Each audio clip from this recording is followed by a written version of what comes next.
Hi hello పిల్లలు, ఎలా ఉన్నారు? బాగున్నారా? నేను ఈరోజు మీకు ఒక గొప్ప వ్యక్తిని పరిచయం చేస్తాను. గొప్ప వ్యక్తి అంటే ఎవరు? మనం జనరల్గా మాట్లాడుకుంటూ ఉంటాము, సక్సెస్ఫుల్ పీపుల్ అని చెప్తూ ఉంటాము. సక్సెస్ఫుల్ పీపుల్ అంటే తమ లైఫ్లో బాగా విజయం సాధించిన వాళ్ళు, తమ అనుకున్న లక్ష్యాల్ని సాధించుకున్న వాళ్ళు. మరి వాళ్ళకి సక్సెస్ అసలు ఎలా వచ్చింది? వాళ్ళు సక్సెస్ఫుల్ పీపుల్ ఎలా అయ్యారు? వాళ్ళు చాలా తెలివైన వాళ్ళు చాలా జీనియస్సా? మరి మనకు అంత తెలివితేటలు లేవు కాబట్టి మనము గొప్ప వ్యక్తులం కాలేమా? జీవితంలో విజయం సాధించలేమా? ఇలా మనకి అనేక సందేహాలు ఉంటాయి. మరి నేను చెయ్యలేను, నా వల్ల కాదు, నాకంత తెలివితేటలు లేవు అనేసి నిరాశకు లోనవుతూ ఉంటాము. మరి పిల్లలు మాత్రమే కాదు, ఏ స్టేజ్లో ఉన్న వాళ్ళైనా కూడా ఈ వీడియోని స్కిప్ చేయకుండా చివరి దాకా చూడండి. ఎందుకంటే ఈ వీడియో ద్వారా మీకు చాలా అవసరమైన మంచి విషయాలు తెలుస్తాయి. మరి అసలు సక్సెస్ అనేది ఏదో ఒక్క రాత్రిలో వచ్చేసేది కాదు పిల్లలు. సక్సెస్ అనేది దాని వెనుక ఎంతో శ్రమ, ఎంతో ఓర్పు, సహనము, ఎంతో పట్టుదల, ప్రాక్టీస్ అనేవి ఉంటాయన్నమాట. మరి ఈరోజు మనము అలాంటి ఒక వ్యక్తి గురించి తెలుసుకుందాము. ఆయనే థామస్ అల్వా ఎడిసన్ గారు. థామస్ అల్వా ఎడిసన్ గారిది ఇక్కడ నేను ఎందుకు చెప్తున్నానంటే, ఆయన స్టోరీ వింటే ఆయన రియల్ లైఫ్ స్టోరీ మనకి చాలా ఇన్స్పిరేషన్గా ఉంటుంది.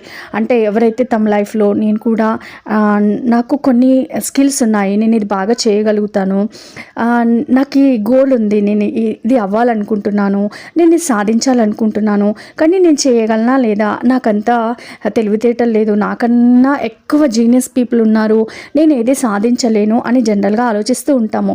కానీ థామస్ అల్వా ఎడిసన్ గారి రియల్ లైఫ్ స్టోరీ విన్నప్పుడు మనకి ఆ డౌట్స్ అన్నీ క్లియర్ అవుతాయి. మరి ఏంటి థామస్ అల్వా ఎడిసన్ గారు ఏం చేశారు అంటే, మనకు తెలుసు, కొంతమందికి మీలో తెలిసి ఉంటుంది, థామస్ అల్వా ఎడిసన్ గారు విద్యుత్ బల్బ్ కనుగొన్నారు.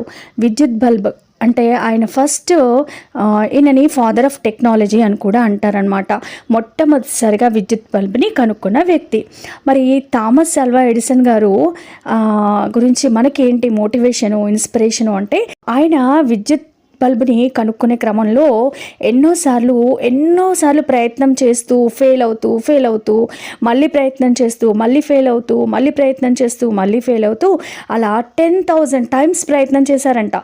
అలా చివరికి 10,000 టైమ్స్ ప్రయత్నం చేసిన తర్వాత అప్పుడు ఆయన సక్సెస్ అయ్యారంట, విద్యుత్ బల్బుని కనుక్కున్నారంట. మరి మన లక్ష్యాలని సాధించడానికి, అంటే తన పెట్టుకున్న గోల్ని తను సాధించుకోవడానికి ఆయన ఎన్నిసార్లు విఫలమైన, అంటే ఫెయిల్ అయినా కూడా దాన్ని ఒక ఫెయిల్యూర్ లాగా తీసుకోలేదంట. ఈసారి ఫెయిల్ అయ్యాను, నేను ఎక్కడ ఫెయిల్ అయ్యాను, ఈసారి ఇంకా కొత్తగా ఇంకా ఏ రకంగా చేయొచ్చు అనేసి ప్రయత్నం చేస్తూ వచ్చారంట. ఎంత వినూత్నంగా ఎన్ని విధాలుగా ప్రయత్నాలు చేయొచ్చో అన్ని విధాలుగా ప్రయత్నం చేశారంట. మరి ప్రతి ఫెయిల్యూర్ నుంచి ఆయన నేర్చుకుంటూనే ఉన్నారు, ప్రయత్నిస్తూనే ఉన్నారు. చివరికి 10,000 ప్రయత్నాల తర్వాత ఆయన సక్సెస్ఫుల్గా విద్యుత్ బల్బుని, అంటే అదే కరెంట్ బల్బుని కనుక్కున్నారంట. మరి మనం కూడా సాధారణంగా చాలామంది ఏం చేస్తుంటామంటే, ఒక పని చేయాలని ప్రారంభిస్తూ ఉంటాము, దాంట్లో మనకి ఎలాంటి బెటర్మెంట్ లభించినప్పుడు, ఫెయిల్యూర్స్ వస్తూ ఉన్నప్పుడు ఇంకా డిప్రెస్ అయిపోతూ నిరాశకు లోనవుతూ ఉంటాము. ఇంకా నేను ఏది చేయలేను, ఇంకేది సాధించలేను, నా వల్ల కానే కాదు అని డిసైడ్ అయిపోయి మధ్యలోనే వదిలేస్తాము. మరి థామస్ అల్వా ఎడిసన్ గారు తన రియల్ లైఫ్ స్టోరీ ద్వారా మనం తెలుసుకునేది ఏంటంటే, ఉదాహరణకి చదువుకునే పిల్లలు అనుకోండి, మనకి ఎడ్యుకేషన్ అనేది చాలా ఇంపార్టెంట్ కదా. మరి ఎడ్యుకేషన్ అనేది మన చేతిలో ఉంటే మన ముందు మన ఫ్యూచర్లో మనం ఏదైతే కోరుకున్నామో అలాంటి లక్ష్యాలని సాధించాలనుకున్న వాటిని వేగవంతంగా సాధించవచ్చు, మనం ఎంచుకున్న రంగాల్లో ముందుకు వెళ్ళిపోవచ్చు.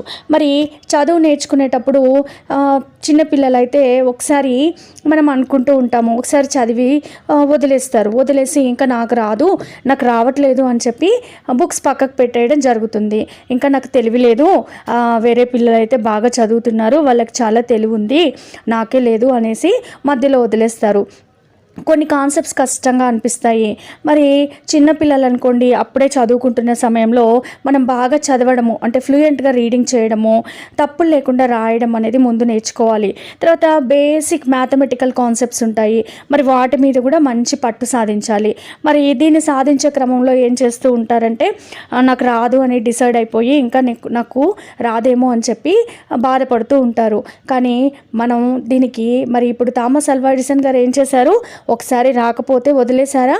లేదు, మళ్ళీ మళ్ళీ మళ్ళీ మళ్ళీ ప్రయత్నం చేస్తూనే ఉన్నారు. మరి మనం కూడా ఏం చేయాలి, ప్రతిరోజు కూడా ప్రాక్టీస్ చేయాలి. మరి మనం ఎందులో ఏ సబ్జెక్ట్లో వెనుకబడి ఉన్నాము, ఎక్కడ ఇబ్బంది అవుతుంది, ఏది మనకి రావట్లేదు, అది మనము ప్రాక్టీస్ చేసినప్పుడే తెలుస్తుంది నేను ఎక్కడ వెనుకబడి ఉన్నాను అని.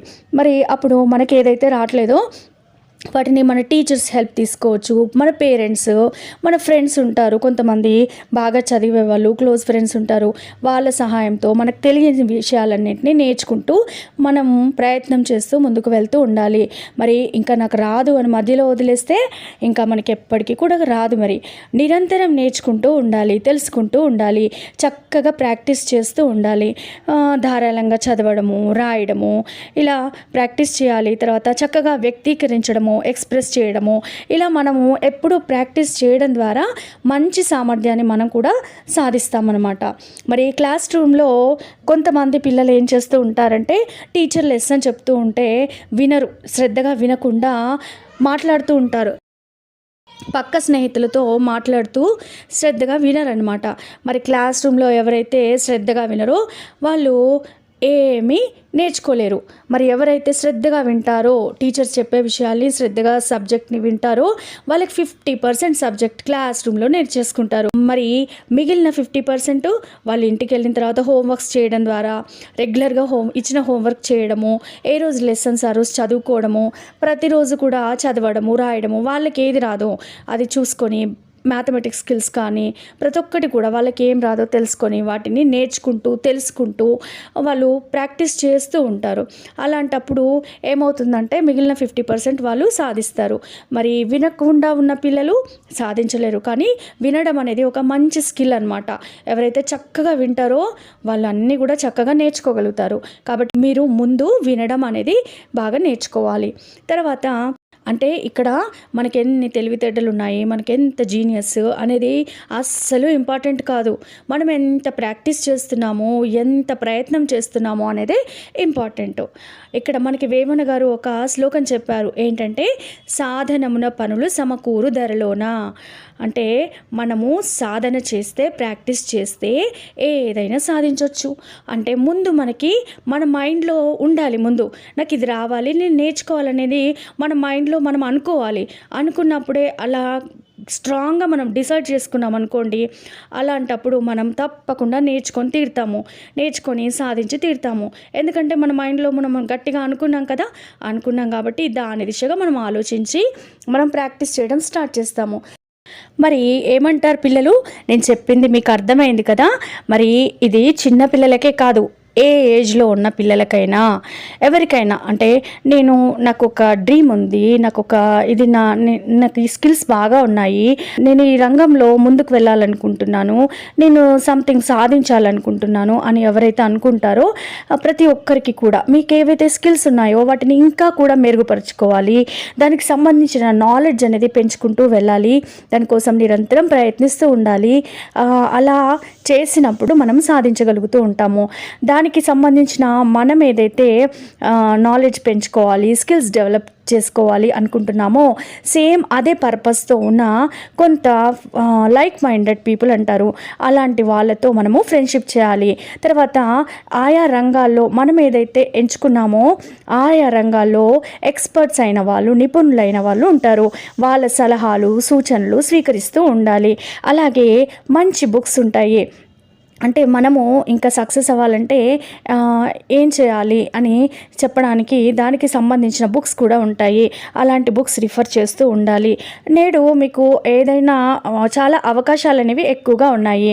మనకు చూడండి, మనం నేర్చుకోవాలి అని అనుకోవాలి కానీ దానికి సంబంధించిన మెటీరియల్ అంతా మనకి అవైలబుల్గా ఉంటుంది. కాబట్టి మనం సాధించాలని మన మైండ్లో మనము ఫిక్స్ చేసుకుంటే మనము ఆ దిశగా ముందుకు వెళ్ళడం జరుగుతుంది. మరి ఫెయిల్ అవుతామేమో అని ముందే ఆలోచిస్తూ భయపడుతూ ఉన్నామనుకోండి, అప్పుడు మనం ప్రయత్నమే చేయము.